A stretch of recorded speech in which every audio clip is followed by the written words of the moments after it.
It's a 7-year. Good morning, everybody. The time is 8:30. Let's call this meeting to order. Could I have a roll call, please? Chair Rutledge, Here. Vice Chair Garcia. Here.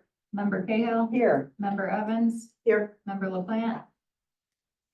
Member Covert. Here. Thank you. For chair remarks this morning, I just want to remind everybody that if you've got campaign signs or school soccer signs or septic company signs, we will be having a recycle event this Friday and Saturday. There'll be a dumpster out in the parking lot here. Times on Friday. Is it Is it- 3:30 to Oh, okay. 5? Yeah, somewhere And in then there. Saturday, like 9 to noon. 9 to noon on Saturday, so please bring us your signs and there'll be a separate receptacle for the stakes, which is really the more valuable part of this for the, another thing about that is actually, and I haven't really talked to you about that, is the plastic sleeve type signs that go over I've had people suggest that there's less bulk to those and that maybe we should try to, move people in that direction. It's number 4 plastic, so I did talk to actually Katie Neary and it was like, which is more valuable to you? And she said it's a draw, but that they probably could get a little money out of the number 4 plastic. So I don't know if we want to talk about that as a committee to encourage those type of signs rather than the corrugated because of the amount of material there. So think about that. We'll maybe revisit that before November, or actually long before November. And just a quick mention on you're starting to see a lot of no mow till May. We can't really do that. We've got to or no mow through May around here. That really started in Wisconsin. So if you can last till Mother's Day, that's beneficial, but we are not endorsing that as a county-wide thing. But if you can do that, it's a good thing to feed the pollinators. So that's all I have for chair remarks. Next is public comment. And David Bark is talking about dark skies. Good morning. Good morning. Today I want to talk about a new Senate bill in the state, sponsored by Laura Ellman.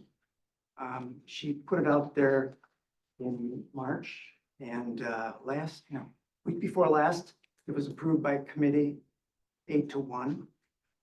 So I think we did a really good job.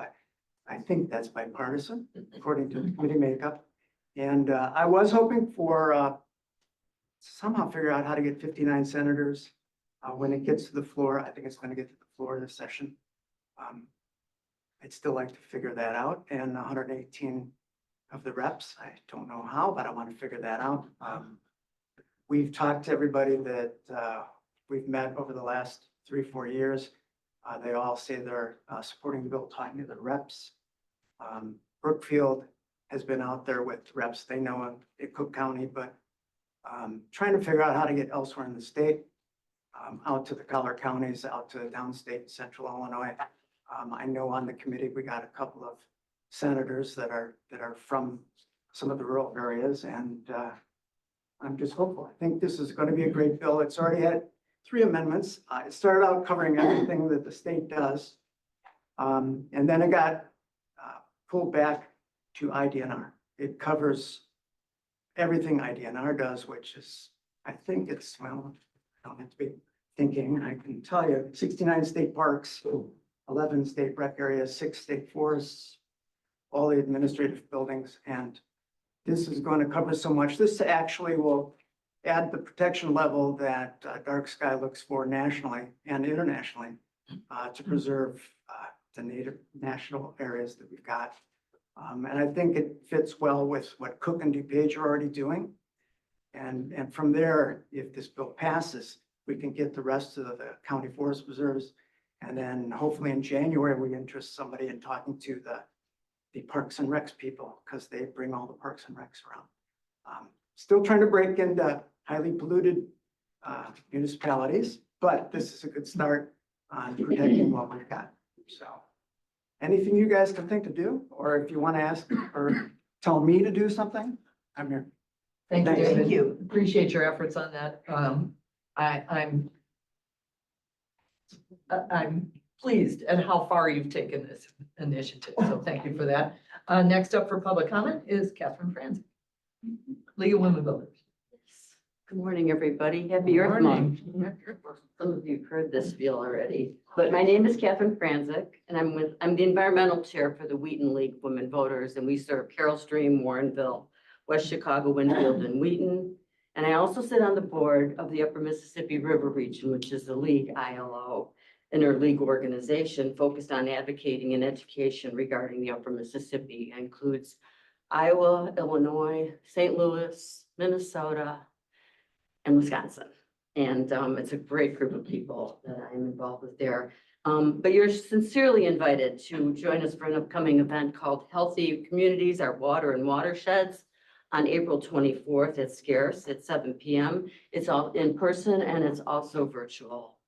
We're thrilled to have our local experts, Sarah Hun, Stormwater Management Director here, Eric Knighty, the Director of Natural Resources from the DuPage Forest Preserve District, Kay McKean, founder of Scarce, and Gretchen Sable, who is our Communications Director for the Upper Mississippi River Region Group.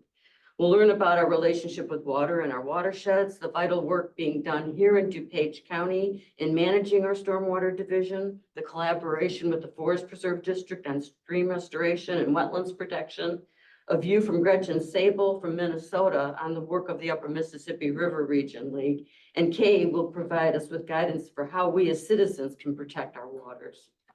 As leaders, your attendance at this event speaks volumes to the attendees about the importance of water protection and the sharing of knowledge about the terrific work being done here in DuPage. I hear it all the time from other places about, their struggles to get what you do here done. So congratulations on that. But we find that when we engage and teach our neighbors about the work being done, they come away with a new appreciation of the amazing natural resources we have here in DuPage, and they take action upon themselves to do their part. So I hope you'll join us. Thank you.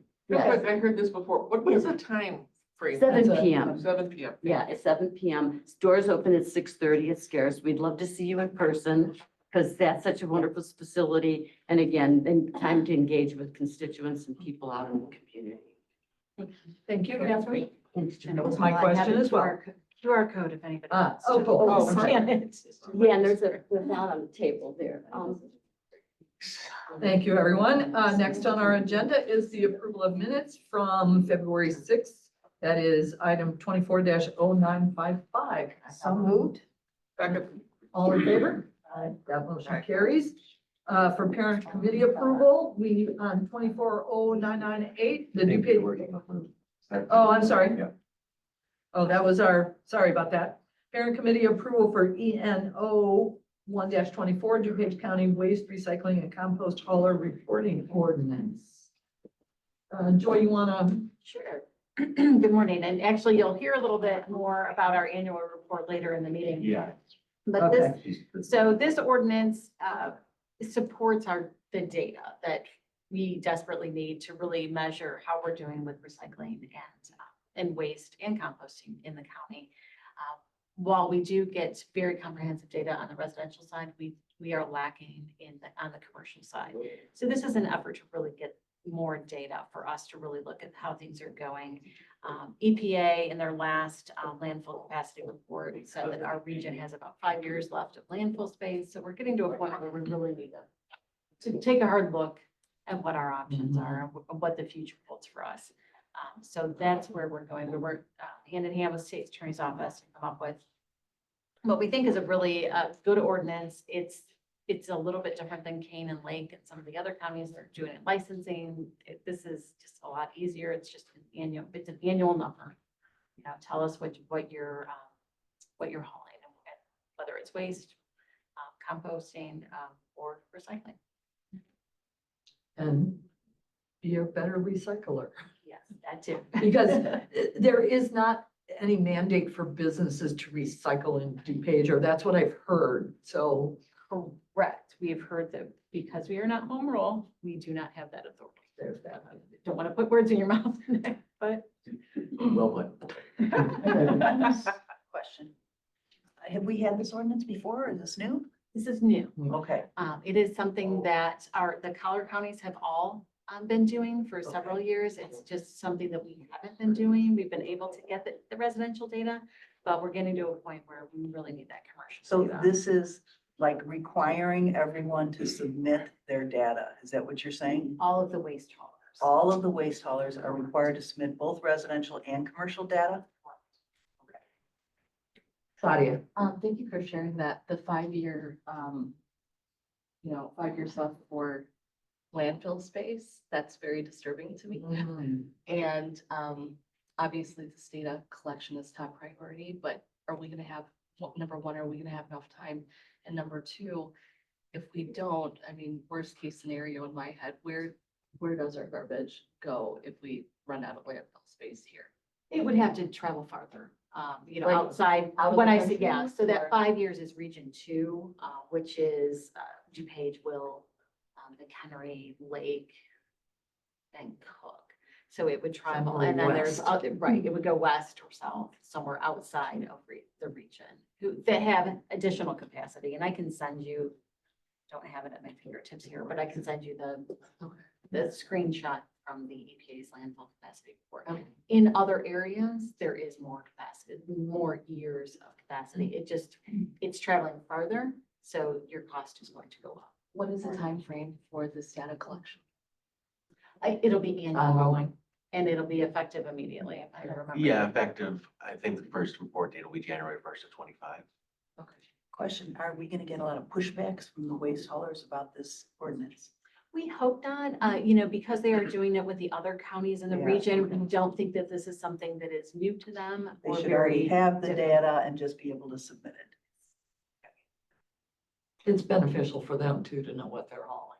So, and to member Covert, her concern, yet another reason to include food scrap recycling at the curb to keep those things out of the landfill that spew off methane, and it's just not good. So as a committee, I'd like to see us kind of move that forward, That actually leads me to another question, thanks, Chair, about, is there composting available for all unincorporated, for all the different haulers? No, right? No, Because- not currently. Yeah, because every time I drive through our unincorporated Elmhurst, I've never seen anything for Yeah. composting.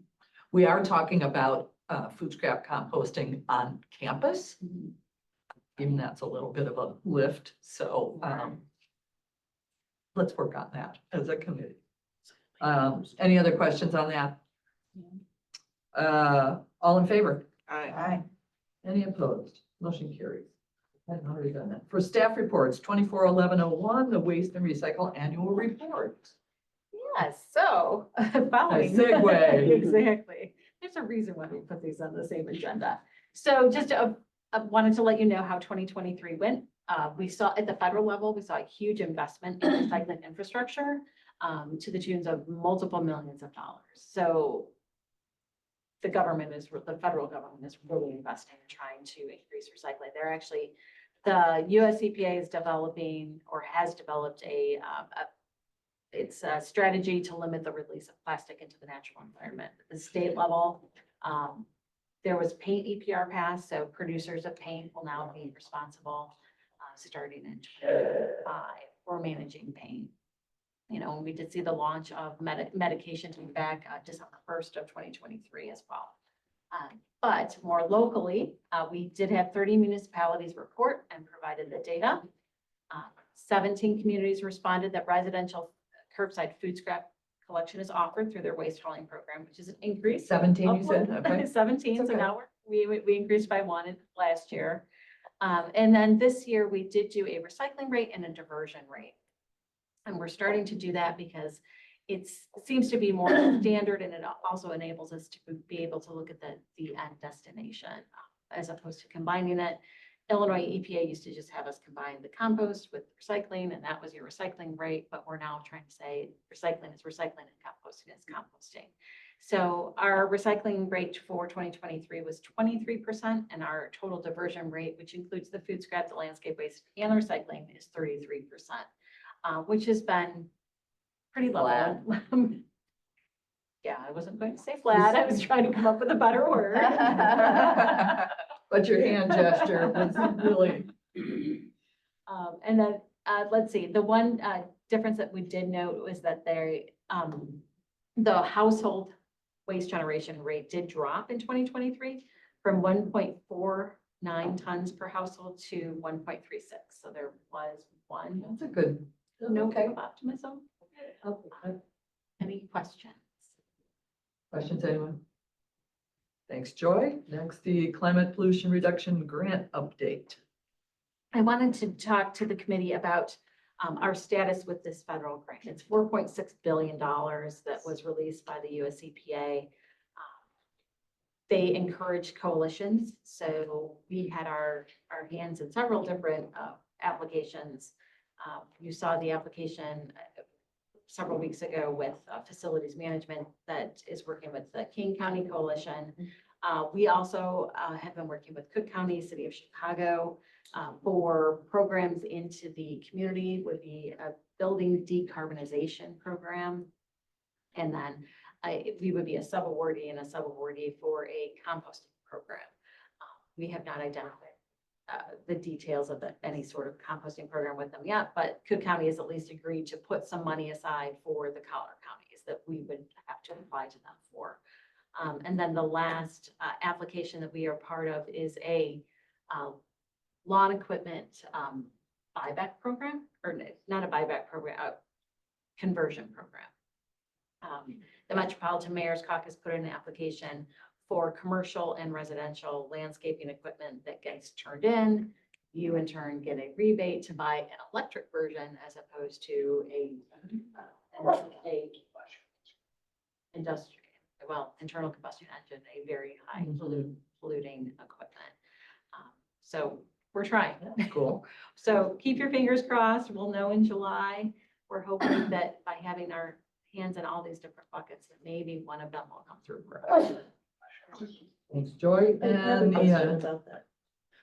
So this CPR grant is just so ginormous. Is there a centralized, how often does staff talk about it? I don't even know how much everybody would know what's in this, what's eligible.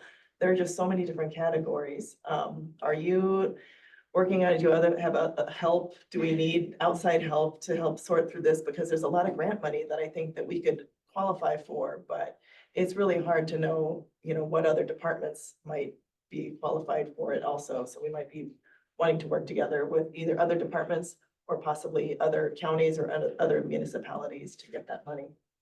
We have fortunately, so far, we've done a great job of really collaborating as internally with the departments, absolutely. And Nick and I have had regular conversations about the federal money coming in. Whenever we see an opportunity, we're always sitting down with Nick about, collaborating and figuring out who best fits and who's on that team to really get that application submitted if we qualify. As far as some of the other federal money coming down, we are getting information from our lobbyists. They are keeping tabs on it. And we also get information from, I believe it's several Congress members are actually sending us regular newsletters with, here's the update, here's what's available now. And we're always browsing those to see if we can qualify. So we're trying. Oh, that's good to know. I don't want to say no because I always want help, but so far I think we've really done a good job. We've got, Ian Facilities has had some engineering firms help us as well. So far we're staying on top of it, but I don't want to say no because I don't know what's going to come down the pipeline soon. stay tuned. Patty.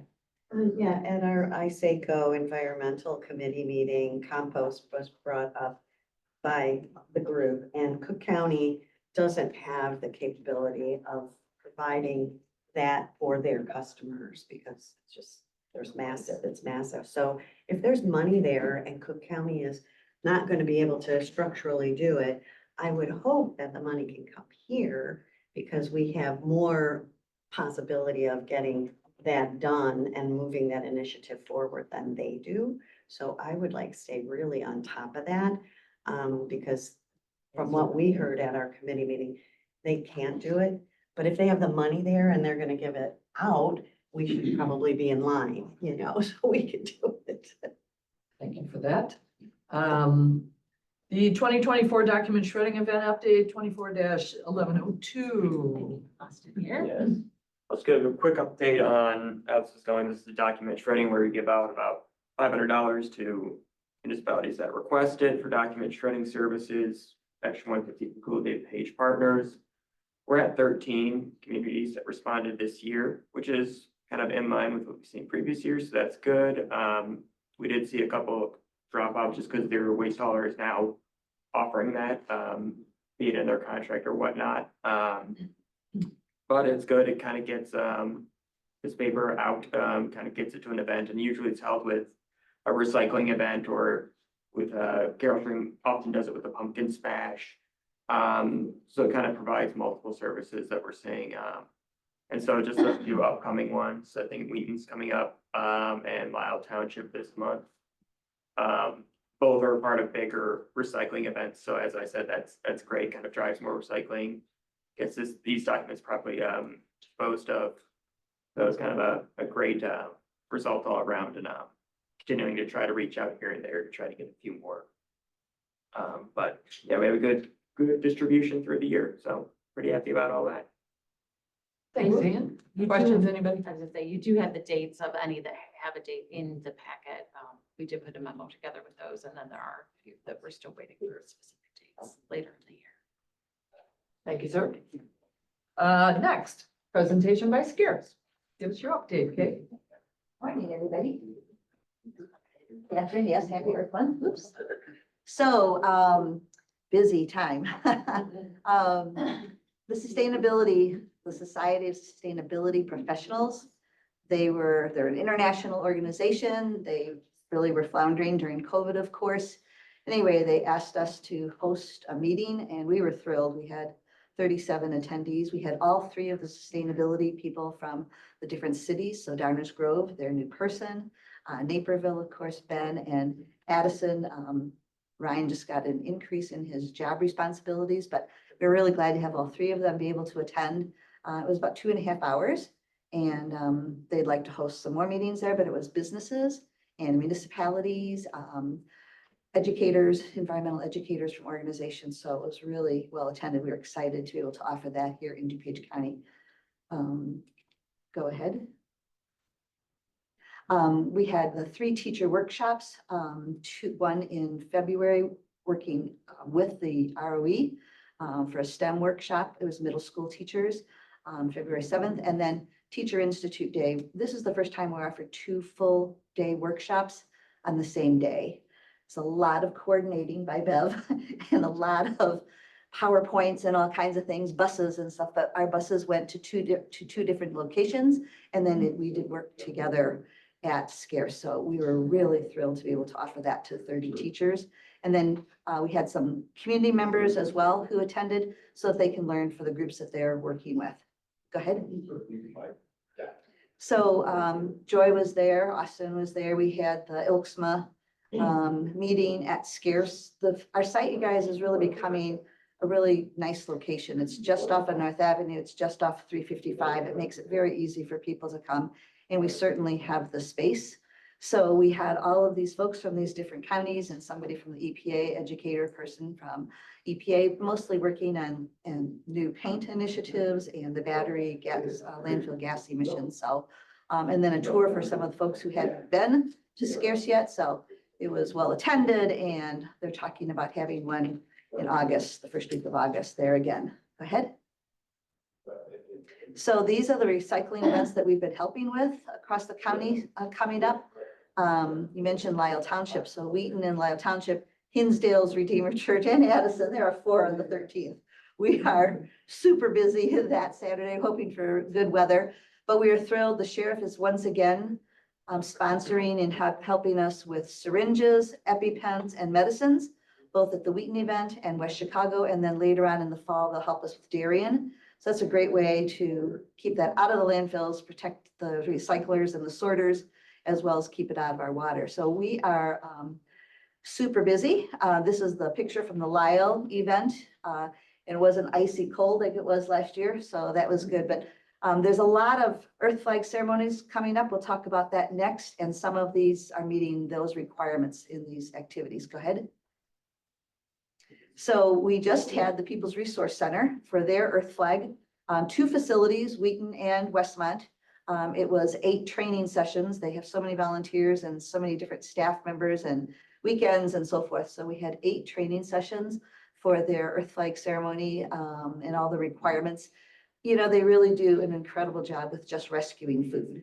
And I don't mean just, I mean, that's almost 2 million pounds of the food. And I'm so glad that Lucy and Paula and Sheila could be there because this is such an incredible organization for our whole county.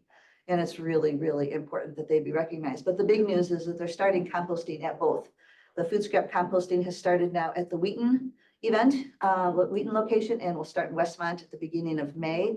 They anticipate saving $1,000 per facility with food scrap composting. So not only is it good for the environment, right, but Save money. saving money. The other thing we found is they didn't understand that if you have a quart container of lemonade and it's out of date, that you can't throw a whole quart container, half-gallon container of liquids into the garbage. So now they'll be draining, emptying all their liquids that come in that are out of date, and those will be containers that then can be recycled. So the recycling is going to increase. Leaking out of their bins is going to decrease dramatically, and composting and save money. So it's kind of a win-win, win-win-win. So we're really, really great.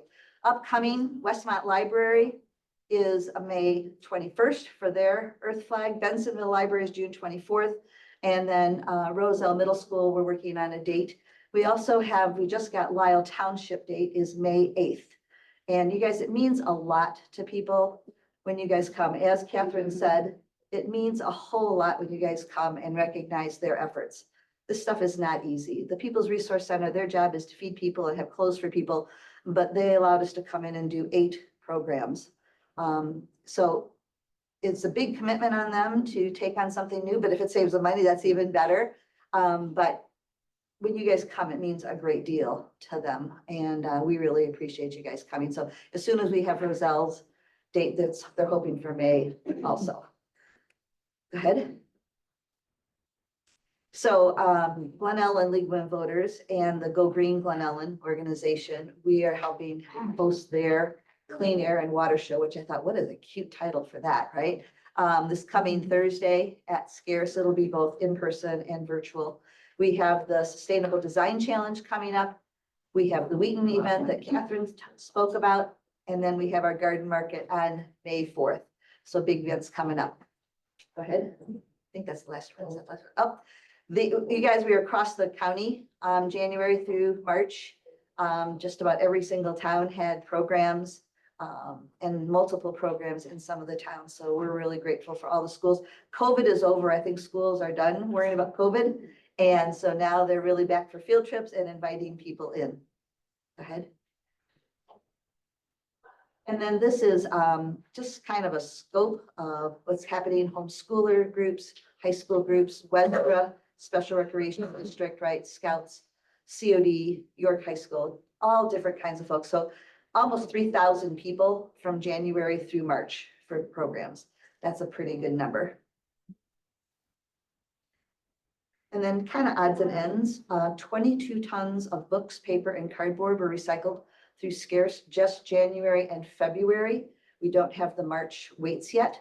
So that's a tremendous amount. This is the part that is recycled, that we pay for recycling. This is not what teachers choose. This is the tons that were kept out of the landfill or out of the garbage. So Invesco is a company in Downers Grove. They have a really active green team doing collections about twice a year for us. Dawn to dusk, we found a new light bulb that we even impressed Dave with.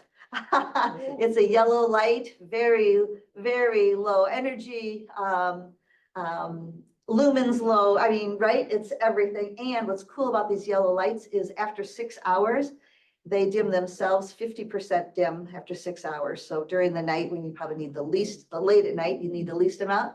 So good for our moths and those kinds of things. And then you guys, I think I talked about it, but we did our first really, really big, almost viral TikTok on the repair fair, 192,000 views, 41 something thousand likes, 3,000 something saves. I don't even know what this stuff means, you guys. But I'm just reading it, but our team took pictures and video of the repair fair, and then our team put that together. And some of the questions were like, how do you do this? They want to do it, they want to copy them, and they want more of them. So May 4th with our garden market, we will have another repair fair. Last time we had 6 repair groups, and we'll be doing that again in May.